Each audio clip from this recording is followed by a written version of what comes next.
Assalamu alaikum warahmatullahi wabarakatuh. Masu kallo barkanmu da wannan lokaci. Sannunmu da arzikin sa kasancewa tare da juna a cikin shirin kundin labaran mako na murya Arewa TV. Sunana Khadija Umar Gada. Da kanun labaran wannan makon kamar haka. 'Yan sanda na binciken musabbabin fashewar da ta kashe mutum 5 a Kano. Atiku, El-Rufai, Amaechi da Peter Obi sun nufi jam'iyyar ADA inda suka buƙaci INEC ta masu rajista. 'Yan sanda a Kano sun gargaɗi matasa kan lalata allunan tallata Tinubu. Najeriya ta damu da matakin Trump na hana shiga ƙasarta. An kashe 'yan ɗaurin aure mutum 12 a Filato. Ga cikakkun labarun kamar haka.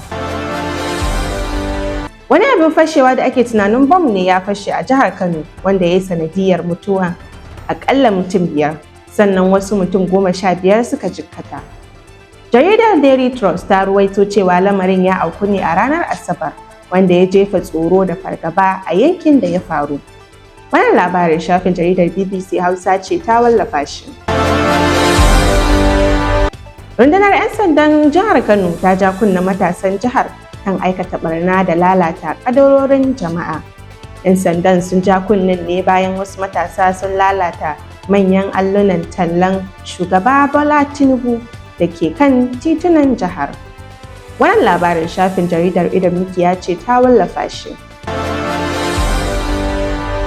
Siyasar Najeriya na ƙara ɗaukar sabon salo yayin da wata gagarumar haɗakar 'yan adawa ƙarƙashin jagorancin tsohon mataimakin shugaban ƙasa Alhaji Atiku Abubakar da tsohon gwamnan jihar Kaduna Malam Nasir El-Rufai suka kai wa hukumar zaɓe mai zaman kanta ta ƙasa wato INEC buƙatar rijistar sabuwar jam'iyyar siyasa mai suna All Democratic Alliance ADA. Wannan labarin shafin jaridar KBC Hausa ce ta wallafa shi.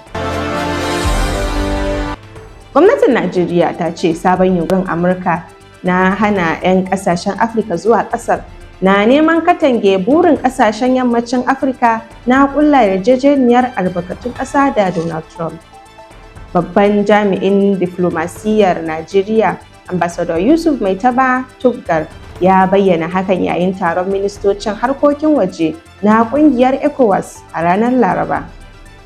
Wannan labarin shafin RFI Hausa ce ta wallafa shi. Akalla 'yan ɗaurin aure 12 ne aka kashe a ƙaramar hukumar Mangu ta jihar Filato a hanyar su ta zuwa ɗaurin auren ɗan uwansu, sannan kuma an jikkata wasu mutum 11 a lamarin wanda aka yi a ranar Juma'a. Jaridar Daily Trust ta rawaito cewa 'yan ɗaurin auren su 31 ne da suka taso daga jihar Kaduna a motar bas mallakin jam'iyyar ADU Zaria. Suka fada hannun maharan a hanyar su ta zuwa jihar Filato. Wannan labarin shafin jaridar BBC Hausa ce ta wallafa shi. Daga haka ne muka kawo ƙarshen kundin labaran wannan makon, amma kafin mu salama da ku ga maimacin kanun labarun kamar haka. 'Yan sanda na binciken musabbabin fashewar da ta kashe mutum 5 a Kano. Atiku, El-Rufai, Amaechi da Peter Obi sun nufi jam'iyyar ADA inda suka buƙaci INEC ta masu rajista. 'Yan sanda a Kano sun gargaɗi matasa kan lalata allunan tallata Tinubu. Najeriya ta damu da matakin Trump na hana shiga ƙasarta. An kashe 'yan ɗaurin aure mutum 12 a Filato. Ku sai kasancewa tare da mu a wani makon domin sauraron wani shirin.